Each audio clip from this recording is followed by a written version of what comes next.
नमस्कार, VIP news की खास पेशकश में आप सभी का स्वागत है। मैं हूं आपके साथ सुनीता पटेल। मध्य प्रदेश में विधानसभा का शीतकालीन सत्र चल रहा है, जहां पहले दिन विपक्ष ने कांग्रेस सरकार के खिलाफ अविश्वास प्रस्ताव लाने का ऐलान किया, तो वहीं विधानसभा अध्यक्ष गिरीश गौतम ने अविश्वास प्रस्ताव को स्वीकार कर लिया है। ऐसे में अब इस पर चर्चा होगी, लेकिन बीजेपी ने भी अविश्वास प्रस्ताव के खिलाफ रणनीति बना ली है। पार्टी ने सभी विधायकों को विधानसभा में मौजूद रहने की बात कही, तो वहीं गृह और संसदीय कार्य मंत्री नरोत्तम मिश्रा ने बताया कि सरकार के खिलाफ लाया गया अविश्वास प्रस्ताव गिरेगा, क्योंकि सरकार लगातार सभी वर्गों के लिए काम कर रही है। ऐसे में हमने भी पूरी तैयारी कर ली है। तो वहीं प्रश्नकाल में छिंदवाड़ा के परासिया से कांग्रेस विधायक सोहनलाल वाल्मीकि ने छिंदवाड़ा जिले में जनभागीदारी का पैसा न मिलने का मुद्दा भी उठाया और इस पर कमलनाथ उठे और कहा कि विधायक की बात से मैं सहमत हूं, छिंदवाड़ा जिले के साथ भेदभाव किया जा रहा है। सत्ता पक्ष ने कमलनाथ के बयान पर हंगामा किया और इस पर हंगामेदार बहस हुई। तो वहीं कांग्रेस विधायक फुंदेलाल मार्को बिजली बिलों का एप्रन पहनकर विधानसभा पहुंच गए और आकर्षण के केंद्र में रहे।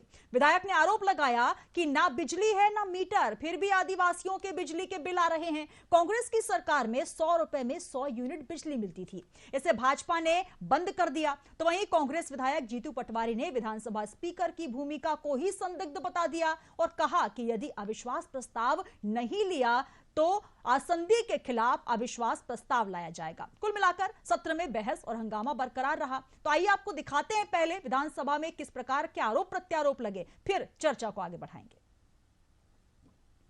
स्वीकार किया कि विपक्ष के आरोपों का जवाब देने के लिए तैयार हैं, पर मैं आपकी चैनल के माध्यम से फिर बताना चाहता हूं, ये बहुत जल्दी सत्र का समापन कर देंगे।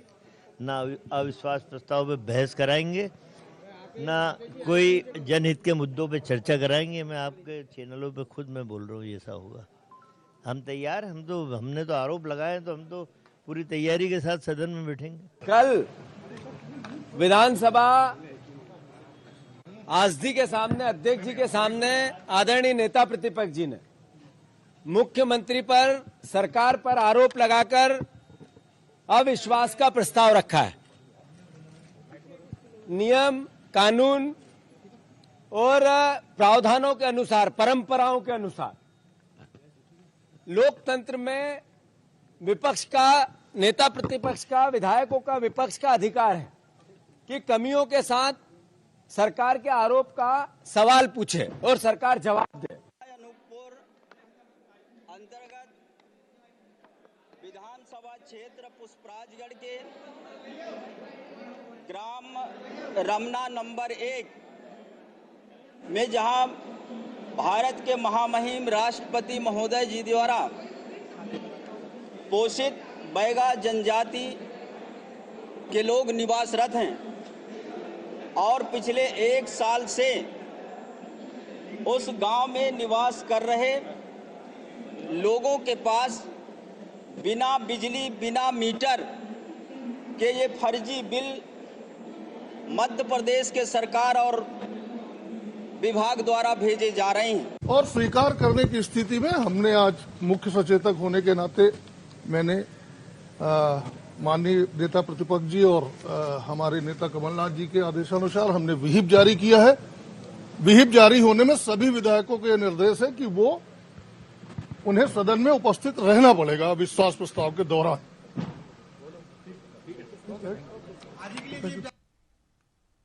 तो अविश्वास प्रस्ताव स्वीकार तो कर लिया गया है, इस पे चर्चा होनी है, लेकिन सत्र में लगातार हंगामा देखा जा रहा है। जैसे कि पहले से ही अगर बात की जाए विपक्ष की, तो लगातार अपने तीखे तेवर के साथ तमाम 51 बिंदु के सवालों के साथ तैयार है। तो वहीं जो सत्ता पक्ष है वो भी अपनी तैयारी के साथ है। आइए चर्चा में आगे बढ़ेंगे। हमारे साथ कांग्रेस से योगेश गुप्ता जी जुड़ गए हैं। सर, बहुत स्वागत है आपका, नमस्कार।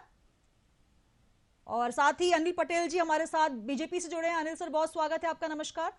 और राजनीतिक विश्लेषक खिलावन चंद्राकर जी हमारे साथ जुड़ गए। सबसे पहले खिलावन चंद्राकर जी, आपसे ही शुरुआत करना चाहूंगी।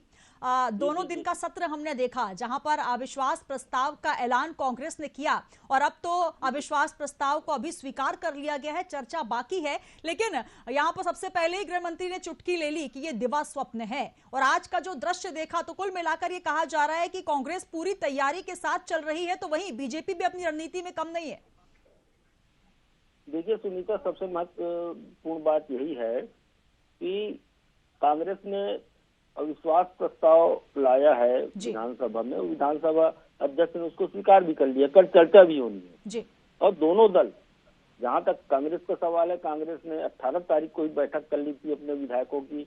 उससे पहले जो आरोप पत्र है, 21 बिंदु आरोप पत्र जो प्रस्तुत किए गए हैं, उस पर गहन अध्ययन करने के बाद आरोप पत्र तैयार किया गया था। लगभग 1 महीने से लगातार जो पारस सकलेचा है पूर्व विधायक, वो और नेता प्रतिपक्ष और कुछ साथियों के साथ लगे हुए थे। तो मुझे लगता है आरोप पत्र जो प्रस्तुत किए गए हैं और जिन बिंदुओं पर आरोप लगाया गया है, मुझे लगता है कि सरकार को उस पर जवाब देना मुश्किल होगा जी। लेकिन सरकार ने भी मुख्यमंत्री के निवास पर बैठक आयोजित करके एक तरह से पूरे अविश्वास प्रस्ताव पर क्या जवाब देना है, किस तरह से विपक्ष को हम कटघरे में, खुद विपक्ष को कटघरे में खड़े करेंगे, इस पर पूरी रणनीति तैयार की है जी। तो कल का आज जो अविश्वास प्रस्ताव को ग्राह्य किया गया है और कल उसमें चर्चा होनी है, तो मुझे लगता है कि अनुपूरक बजट के बाद, अनुपूरक बजट जो प्रस्तुत किया गया है 16,306 रुपए का जी।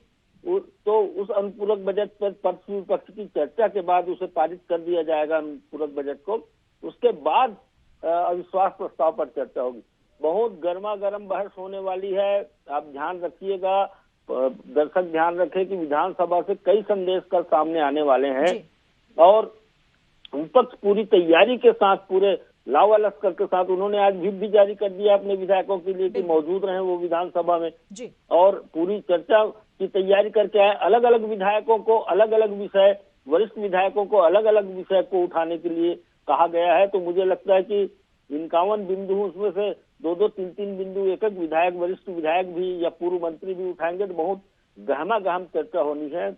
और जिस तरह से नरोत्तम मिश्रा का बयान आया है कि हम अविश्वास प्रस्ताव तो कमलनाथ के खिलाफ लाना चाहिए, तो कुल मिला के यह है कि कांग्रेस को घेरने की पूरी तैयारी, विपक्ष को घेरने की पूरी तैयारी सरकार ने भी कर रखी है। तो बिल्कुल दोनों ही एक साथ अपनी रणनीतियों के साथ तैयार हो गए हैं। अब 2 दिन तो हो चुके हैं, 3 दिन और बचे हुए हैं और काफी दिलचस्प होने वाली है चर्चा। योगेश गुप्ता जी हमारे साथ जुड़ गए हैं। योगेश जी, पूरी रणनीति के साथ बड़ा आक्रामक रुख नजर आ रहा है विपक्ष का इस बार। हर विधायक को एक अलग जिम्मेदारी, और आज जिस तरीके से हमने देखा विधानसभा में जिस तरीके से फुंदेलाल जी पहुंचे, तो कुल मिलाकर ये कहा जा सकता है कि हर मुद्दे को लेकर अलग अलग स्क्रिप्ट तैयार कर ली गई है। कितने आश्वस्त आप लग रहे हैं इस बार सरकार को घेरने के लिए? देखिए सुनीता जी, मध्य प्रदेश की जनता से जुड़े हुए जनहित के जितने भी मुद्दे हैं जी, वो इन 5 दिनों में कांग्रेस पार्टी के विधायकों द्वारा अवश्य उठाए जाएंगे। अब देखना यह दिलचस्प होगा, जैसा कि खिलावन जी ने बताया, कि सरकार उनमें से कितने प्रश्नों के जवाब देती है जी। क्योंकि कल जो 2 प्रश्न पूछे गए थे मुख्य रूप से मध्याह्न भोजन को लेकर और किसानों की आमदनी को लेकर, तो कृषि मंत्री कमल पटेल जी और स्कूल शिक्षा मंत्री इंदर सिंह परमार, दोनों मंत्रियों का जो जवाब आया था, जैसा कि मैं अपनी हमेशा पूर्व में की गई डिबेटों में ये कहता आया हूँ कि पिछले लगभग 2013 से शिवराज सरकार की जो कार्यशैली है विधानसभा सत्र को चलाने को लेकर, उसमें जितने भी प्रश्न पूछे जाते हैं विपक्ष के माध्यम से, एक लाइन का रटा रटाया जवाब मंत्री देते हैं कि जानकारी एकत्रित की जा रही है या इस प्रकार के कोई आंकड़े उपलब्ध नहीं है। जैसा कि कल कृषि मंत्री ने कहा किसानों की आय को लेकर और शिक्षा मंत्री ने कहा कि जानकारी एकत्रित की जा रही है। तो ये किस प्रकार की कैपेसिटी बिल्डिंग पिछले हफ्ते में शिवराज सरकार द्वारा अपने मंत्रियों की गई, क्या ट्रेनिंग दी उन्होंने? कोई भी मंत्री जानकारी लेकर नहीं बैठा। अभी पिछले दोनों, मेरी आवाज नहीं आ रही क्या आपको? आवाज आ रही है क्या सुनीता जी? जी जी बिल्कुल। हेलो, हाँ जी सर, सुन पा रही हूँ। तो ये किस प्रकार की ट्रेनिंग शिवराज जी ने अपने मंत्रियों को दी है? बगैर जानकारी लेकर, बिना संबंधित विभाग के अधिकारियों से चर्चा कर विधानसभा में आ रहे हैं और जनता से जुड़े हुए बेहद महत्वपूर्ण मुद्दों पर चर्चा तो दूर की बात है, उन प्रश्नों पर लगाए गए उत्तर भी नहीं दे पा रहे हैं। तो ये निश्चित रूप से बहुत ही दुर्भाग्यपूर्ण हालात है मध्य प्रदेश में। जैसा कि बिजली के बिलों की प्रति लगाकर एक विधायक जो आए आदिवासी क्षेत्र से, निश्चित रूप से आप और हम सब देख रहे हैं मध्य प्रदेश में बत्ती गुल बिल फुल। रोज 20, 25, 30 कॉलोनियों की बिजली कटौती होती है और मेंटेनेंस के नाम पर साल भर चलता है। पहले कभी मेंटेनेंस हुआ करता था तो मानसून सत्र के पहले हुआ करता था। सवाल तो यही है कि साल भर ये स्थिति रहती है, लेकिन सिर्फ विधानसभा या फिर जो सत्र आते हैं उन पर ही आप आक्रामक होंगे। अगर आप साल भर सड़कों पर उतरकर इस तरीके से एक तगड़ा विपक्ष होने के नाते अगर कारगर मुद्दे उठाएं तो कहीं ना कहीं स्थिति सरकार को भी देखना होगा और विपक्ष मजबूत होता नजर आए। देखिए सुनीता जी, सरकार को घेरने की कोई भी कोशिश कांग्रेस विधायक दल द्वारा या कार्यकर्ता या पदाधिकारी द्वारा छोड़ी नहीं जा रही है। यही एक कारण है कि निरंतर विद्युत मंत्री को और अन्य मंत्री के जो भी विभाग है संबंधित उनके अधिकारियों को निरंतर चेतावनी भी दी जा रही है और शिवराज सरकार द्वारा धमकाया भी जा रहा है कि मैं देख लूंगा, टांग दूंगा, लटका दूंगा, निपटा दूंगा, सुधर जाओ। मगर अधिकारी भी शिवराज सरकार की कार्यशैली से भली भांति परिचित है इनकी कार्यशैली से कि माननीय मुख्यमंत्री जी सिर्फ डायलॉगबाजी करते हैं, एक्शन के नाम पर लीपापोती करते हैं, तो एक्शन का रिएक्शन नहीं है। जी चलिए, मैं रिएक्शन अनिल पटेल जी से ले लेती हूँ। सर, जिस तरीके से आरोप लग रहे हैं 51 बिंदुओं का 104 पेज का आरोप पत्र और उसके बाद लगातार जो अब सवालों का सिलसिला है, आरोप प्रत्यारोप लगातार देखने को मिल रहे हैं, लेकिन अविश्वास प्रस्ताव और उसके बीच जो आज का दिन था, एक और चीज यहां पर निकल कर आई छिंदवाड़ा को लेकर, दर्द झलक आया कमलनाथ जी का। तो इसको लेकर क्या कहेंगे? क्या छिंदवाड़ा मॉडल एक बार फिर उभर कर सामने आ रहा है? क्योंकि 2018 की अगर हम बात करें तो इसी मुद्दे को लेकर, इसी मॉडल को लेकर लगातार सरकार को घेरा भी जा रहा था और लगातार जो कांग्रेस है इसको लेकर आगे बढ़ रही थी। तो एक बार फिर छिंदवाड़ा मॉडल जो है आज जिक्र में आ गया। देखिए, निश्चित तौर पे कमलनाथ जी पर न उनके विधायकों का विश्वास है, न उनके विधायकों पर जनता का विश्वास है। ये ऐसा अविश्वास कांग्रेस लेके आई है। पूर्व में भी आपने देखा 6 जुलाई 2013 को जब अजय सिंह जी इनके नेता प्रतिपक्ष थे तो उन्होंने भी एक अविश्वास लाया था, जिस पर इन्हीं के एक नेता चौधरी राकेश सिंह जी ने ही अविश्वास व्यक्त कर दिया था।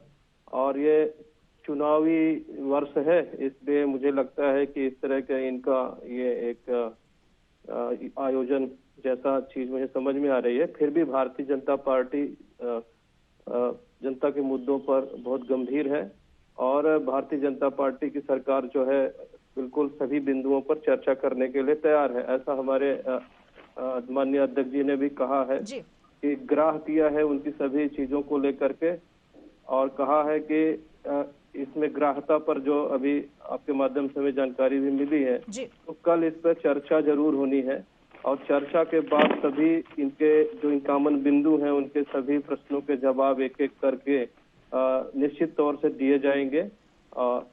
ये मान के चले। जी बिल्कुल, छिंदवाड़ा का मैंने जिक्र किया यहाँ पर क्योंकि 2023 की अगर बात की जाए, खिलावन जी आप तक आना चाहूंगी। 2023 की तैयारी में दोनों ही टीमें जो हैं अब वो मैदान में आ चुकी हैं। ये जो समय चुना है विपक्ष ने, कांग्रेस ने अविश्वास प्रस्ताव लाने का, पहला सवाल तो ये कि क्या ये समय सही है? दूसरा, जिस तरीके से नरोत्तम मिश्रा जी बार बार कह रहे हैं, उन्होंने कल भी कहा कि दिवा स्वप्न है, आज भी उन्होंने कहा कि हम पूरी तैयारी के साथ हैं और अविश्वास प्रस्ताव गिरेगा ही। और जिस तरीके से अनिल जी ने भी कहा, ये नाम लिया कि जब पहले अजय सिंह जी लेकर आए थे तब नेता प्रतिपक्ष थे, तब एक विकेट गिरा था और पूरी सरकार का अविश्वास प्रस्ताव जो है वो ढह गया। तो कुल मिलाकर अब जो समय सरकार ने चुना है सत्र लाने का, 5 दिन का सत्र, और विपक्ष ये कह रहा है कि कम दिन है, लेकिन अविश्वास प्रस्ताव जो समय चुना गया इसको लेकर क्या कहेंगे? और आज एक और मॉडल का जिक्र भी हो गया। देखिए सुनीता जी, मैं संसदीय इतिहास पर नहीं जाऊंगा कि कब और लाया गया था, सब बातें मुझे मालूम है, लेकिन यहाँ चर्चा करने की जरूरत नहीं महसूस करता। लेकिन हाँ, जो सवाल आपने किया कि समय अनुकूल है, देखिए चुनावी वर्ष है, 1 साल बचा है लगभग चुनाव के लिए, और ऐसे मौके पर कांग्रेस कोई भी मौका नहीं चूकेगी जिसमें सत्तारूढ़ दल को घेरने का, चाहे सड़क पे हो चाहे सदन पे हो, हर बार घेरने का प्रयास करेगी। और अधिकतर हमने देखा है 30-35 साल से मैं लगातार संसदीय प्रणाली को देख रहा हूँ, दोनों दलों की सरकारों को देखा हूँ, उनकी कार्य प्रणाली को देखा हूँ।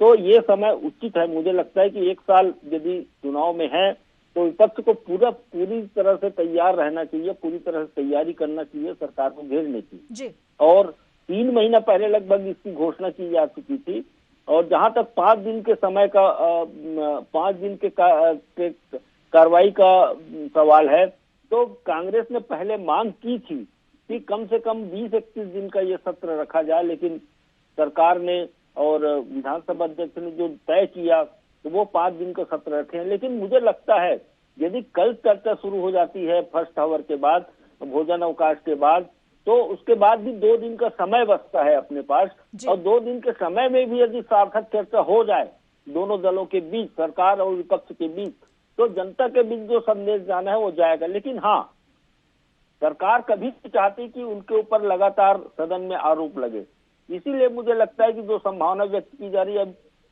मुझे लगता है किसी मंत्री या पूर्व मंत्री से भी बात कर रहे थे आपके कैमरामैन, तो भी उसने कहा कि मुझे लगता है कि शाम को वो जो है विधानसभा का सत्र का समापन कर देंगे या अनिश्चित काल के लिए स्थगित कर देंगे।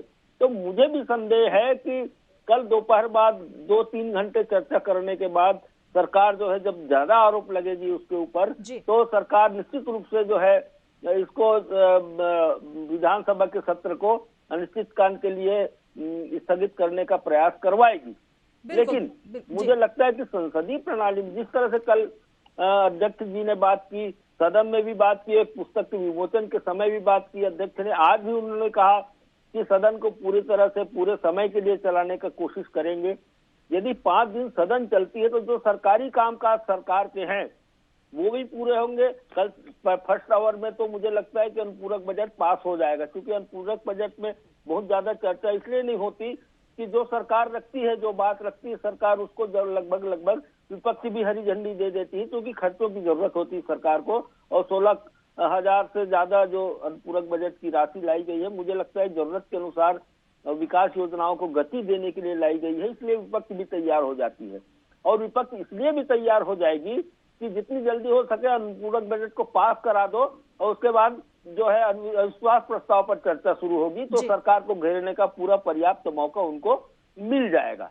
तीसरी बात मैं जो महत्वपूर्ण कहना चाहता हूँ सुनीता जी, वो ये है कि वाकई में जिस तरह से अनिल पटेल जी ने उदाहरण दिया, उस तरह से कोई आश्चर्यजनक घटना भी घट जाए तो कोई अतिशयोक्ति नहीं मानता मैं, क्योंकि एक बार आपने देखा है सत्ता परिवर्तन हुआ है, यहाँ अचानक विधायकों को ले जाया गया है, तो कोई विधायक पलटी भी मार दे या कोई ऐसा पलटी मार दे तो इस बात की संभावना से इनकार मैं बिल्कुल नहीं कर सकता, क्योंकि भाजपा जिस तरह से प्रयास कर रही है, तो कांग्रेस के कुछ विधायकों को, 1-2 विधायकों को तोड़कर एक हंगामा खड़ा किया जा सकता है। कल इस संभावना पर भी इनकार नहीं किया जा सकता बिल्कुल। इसलिए मुझे लगता है कि कल का समय बहुत क्रूशियल समय है, कल का चर्चा को बहुत इसीलिए व्हिप भी जारी कर दिया गया है कि तमाम जो विधायक हैं उनको एकत्र रहना है, एक साथ रहना है, तो बिल्कुल। तो कहीं ना कहीं आज का जो दिन था वो तो भारी था, रात भी बहुत भारी हो सकती है। योगेश जी क्या कहेंगे?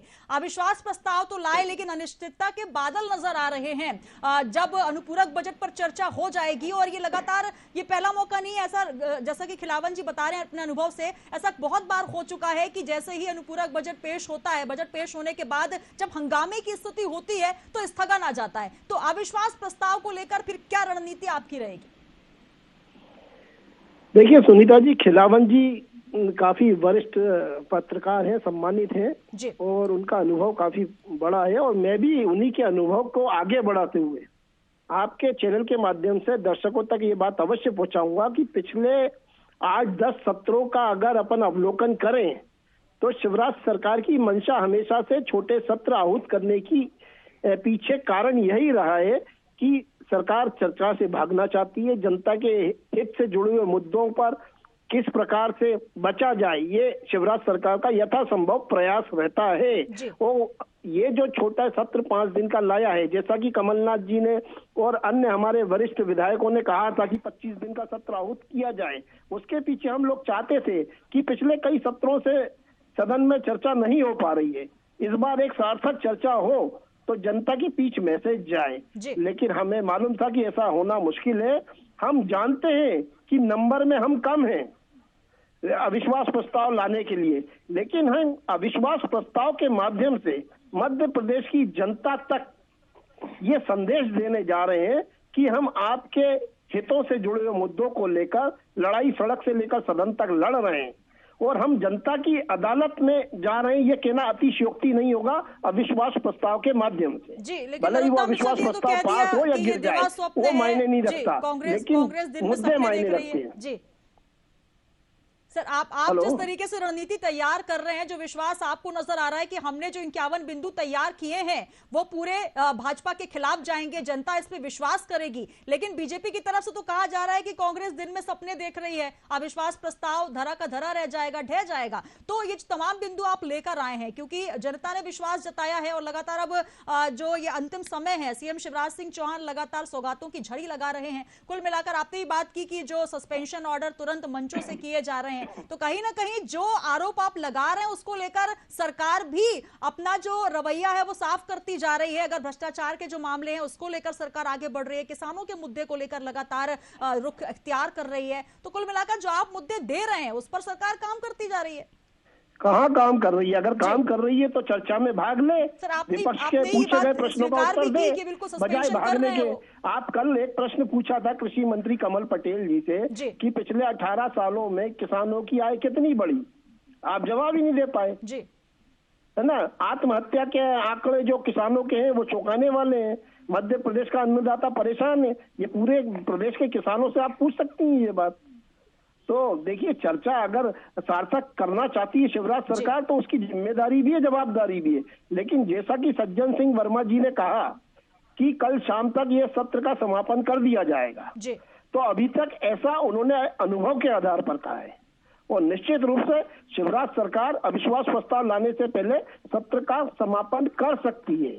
अगर सरकार की नीयत और मंशा साफ है तो चर्चा करें, अविश्वास प्रस्ताव के ऊपर भी चर्चा करें और जनता से जुड़े हुए जितने भी प्रश्न कांग्रेस विधायकों ने लगाए उनके उत्तर दें, ताकि जनता तक एक साफ और सीधा संदेश पहुंचे कि शिवराज सरकार जनता के हित के मुद्दों पर चर्चा करने से भाग नहीं रही। बिल्कुल, मैं अनिल जी तक पहुंचना चाहूंगी। अनिल जी, क्या कहें, लगातार ये आरोप सरकार पर लगते रहे हैं और अब योगेश जी साफ तौर पर ये कह रहे हैं कि जो पहले सत्र हुआ करते थे उसमें एक पर्याप्त समय दिया जाता था, जनता के जो तमाम मुद्दे हैं उन पर विस्तार से चर्चा होती थी और सरकार पर जो भी आरोप लगते थे विपक्ष को उसके लिए तमाम जो है वो जवाब भी तैयार होकर मिलता था। लेकिन अब जो स्थितियां हो गई हैं, 5 दिन का सत्र होता है और जैसा कि योगेश गुप्ता जी कह रहे हैं और लगातार हम पिछले कुछ समय से देख रहे हैं, अनुपूरक बजट पेश हो गया, उसके बाद जितने आरोप प्रत्यारोप हैं ये पता है कि हंगामे की स्थितियां निर्मित होंगी और स्थगन आ जाएगा।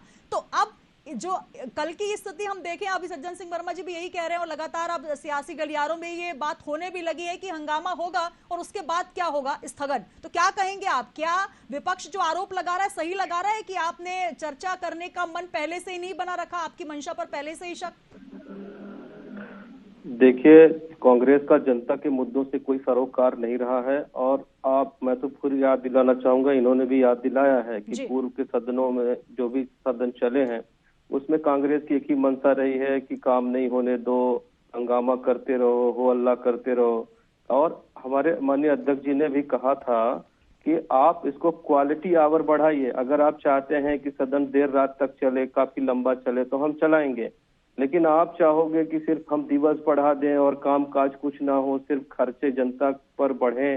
देखिए, खर्चे भी जनता के ही पैसे से सदन चलता है, तो सिर्फ उसपे सिर्फ दिन ही बढ़ाते जाएं और काम ना हो। जनता के मुद्दों को उठाना भी तो जिम्मेदारी होती है सरकार की, सुनने की, विपक्ष की, सवाल उठाने की, तो दोनों बातें तो स्पष्ट होनी चाहिए। तो ये उसको चलने नहीं दे रहे थे, चलने नहीं देना चाहते, सिर्फ हंगामा करके और बस हो हल्ला करके और लोकप्रियता के लिए ऐसा करने का इनका प्रयास रहता है। जी, क्या कहेंगे, सिर्फ लोकप्रियता के लिए हंगामा या फिर वाकई जनता के मुद्दों को उठाना? और चुनावी अगर कांग्रेस पार्टी जनता के हित से जुड़े हुए मुद्दों पर चर्चा नहीं चाहती तो नेता प्रतिपक्ष गोविंद सिंह जी और माननीय कमलनाथ जी पत्र के माध्यम से और शिवराज जी से व्यक्तिगत रूप से मिले हैं 2 दिन पहले, 4 दिन पहले, कि इस सत्र की अवधि को बढ़ाया जाए, शीतकालीन सत्र, क्योंकि पिछले पूरे सत्र किसी न किसी कारण से, भले ही वो शिवराज जी की चर्चा से भागने की मंशा रही हो, 2 या 1.5 दिन में भेंट चढ़ गए, उन पर चर्चा नहीं हुई। आप एक तरफ कहते हैं जनता के पैसे से सदन चलाया जाता, तो जनता के मुद्दों पर चर्चा कीजिए ना। आप जनता के पैसे से इवेंट मैनेजमेंट करते हैं, बड़े बड़े इवेंट आयोजित करते हैं, उसमें करोड़ों रुपए भ्रष्टाचार की परत चढ़ जाते हैं, तब आपको जनता के पैसे का दर्द नहीं होता है। लेकिन सदन में चर्चा से आप भागते हैं और जनता के नाम पर आड़ में छुपने की यथासंभव कोशिश करते हैं। देखिए, इस बार ऐसा नहीं होगा। अगर कल का सदन स्थगित किया गया तो कांग्रेस विधायक दल सहित कांग्रेस का हर कार्यकर्ता पुरजोर तरीके से सड़क से लेकर और सदन तक जोरदार धरना प्रदर्शन जो भी यथासंभव होगा वो सब किया जाएगा। बेहतर यही है कि माननीय अध्यक्ष जी के नेतृत्व पर सार्थक चर्चा हो। भले ही 5 दिन का सत्र है, लेकिन इस 5 दिन का पूरा सदुपयोग किया जाए। और कांग्रेस विधायक दल, देखिए ऐसा नहीं है सुनीता जी कि खाली शिवराज सरकार को कटघरे में खड़ा करेगा। कांग्रेस से अगर चर्चा होती है सार्थक रूप से, तो निश्चित रूप से कुछ जनता के हित से जुड़े हुए सुझाव भी आएंगे। अगर उन सुझावों पर सरकार अमल करती है और काम करती है तो निश्चित रूप से हमारी प्रदेश की जनता का ही भला होने जाना है ना। बिल्कुल, बिल्कुल। और तो हम क्यों भागेंगे? हम क्यों चाहेंगे कि हंगामे की स्थिति बने? बिल्कुल, स्थिति हंगामे की ना बने, चर्चा जो है वो सार्थक हो, यही सबसे बड़ा प्रश्न है। अंतिम कमेंट मैं खिलावन जी आपका लेना चाहूंगी, समय की कमी है। जी देखिए सुनीता जी, आपने पिछले स्पेल में मुझसे पूछा था कि अविश्वास प्रस्ताव का क्या होगा। अविश्वास प्रस्ताव गिरने वाला है क्योंकि कांग्रेस के पास संख्या बल का अभाव है। लेकिन कांग्रेस चाहती है कि पूरे मुद्दे पर जो आरोप लगाए हैं उनने 21 बिंदुओं के 104 पन्ने के, उस पर चर्चा हो, ये कांग्रेस चाहती है। लेकिन मुझे लगता है कि सरकार जो है इस पर चर्चा नहीं कर पाएगी क्योंकि बहुत सरकार को, क्योंकि सदन से जो निकले वाली बातें हैं मीडिया के माध्यम से जनता तक पहुंचती है, सरकार नहीं चाहती कि जनता तक उनके खिलाफ में कोई संदेश जाए। दूसरी इसी में एक बात और थोड़ा यदि समय हो तो मैं जोड़ना चाहता हूँ। आज जो सदन में चर्चा हुई, आपने देखा होगा, चाहे सत्येंद्र तिवारी ने हो जो चुरहट के हैं, कृष्णा गौर हैं जो भोपाल के विधायक हैं, इन लोगों ने भी अपने सवालों के जरिए, सवालों के माध्यम से सरकार को बिल्कुल अनुत्तरित स्थिति में ला दिया। कांग्रेस का तो काम ही विपक्ष का कि अपने जो है सरकार को घेरे। लेकिन ये दोनों विधायक जो हैं, आज कृष्णा गौर ने जिस तरह से मिलावट वाली बात और मिलावट में सैंपल लेकर के जो जांच कराने वाली बात पर मंत्री को घेरा जिस तरह से, तो कुल मिला के मेरा ये कहना, उसी तरह सत्येंद्र तिवारी ने रीवा मेडिकल कॉलेज में जो है 5 लोगों की मौत हुई है बिजली गुल होने से, उस मुद्दे को उठाया। अध्यक्ष जी ने खुद समर्थन किया उसका रीवा के मामले का। तो कुल मिलाकर मेरा ये कहना है कि किसी बिंदु पर जिस तरह से पक्ष और विपक्ष सहमत हो जाते हैं, इससे न सिर्फ चर्चा सार्थक होती है, तो ऐसे ही दोनों सहमत होकर इस चर्चा को आगे बढ़ा सकते हैं। जी बिल्कुल, सार्थक चर्चा हो, ये सबसे महत्वपूर्ण है। और 2 दिन बजट के जो हैं वो आज अनुपूरक बजट पेश किया गया, उस पर चर्चा कल होनी है। और सबसे महत्वपूर्ण बात ये अविश्वास प्रस्ताव को लेकर क्या होगा। हमारे साथ तीनों मेहमान जुड़े, आप तीनों मेहमानों का बहुत शुक्रिया। हमारे साथ अनिल जी जुड़े, योगेश गुप्ता जी और साथ ही खिलावन चंद्राकर जी। तो कुल मिलाकर अब ये 5 दिन का जो सत्र है, हर दिन अलग अलग स्थितियां देखने को मिलेंगी। लेकिन सबसे महत्वपूर्ण बात ये कि जिस तरीके से विपक्ष ने 51 बिंदुओं पर 104 पन्नों का पूरा जो पत्र तैयार करके दिया है उसे स्वीकार तो कर लिया गया है, लेकिन अविश्वास प्रस्ताव पर आगे की मंशा क्या है, क्योंकि रणनीति के साथ कांग्रेस भी तैयार है, तो अपनी आक्रामक शैली और रणनीति के साथ बीजेपी भी तैयार हो चुकी है। और बीजेपी के साथ साथ कांग्रेस इस बार आक्रामक तेवर में नजर आ रही है। और राजनीति में कहा जाता है साम दाम दंड भेद, सारे तरीके जो हैं वो इख्तियार किए जाते हैं। अनुपूरक बजट 16,306 करोड़ का पेश हुआ है, चर्चा होगी, चर्चा के बाद अविश्वास प्रस्ताव पर रार होगा। लेकिन सबसे दिलचस्प ये होगा, जो आरोप लग रहे हैं कि क्या वाकई सरकार चर्चा नहीं चाहती, ये मंशा है सरकार की, ये स्पष्ट हो जाएगा अगर हंगामे के बाद स्थगन आता है। इस पर नजर लगातार हम बनाए रखेंगे। बने रहिए VIP न्यूज के साथ।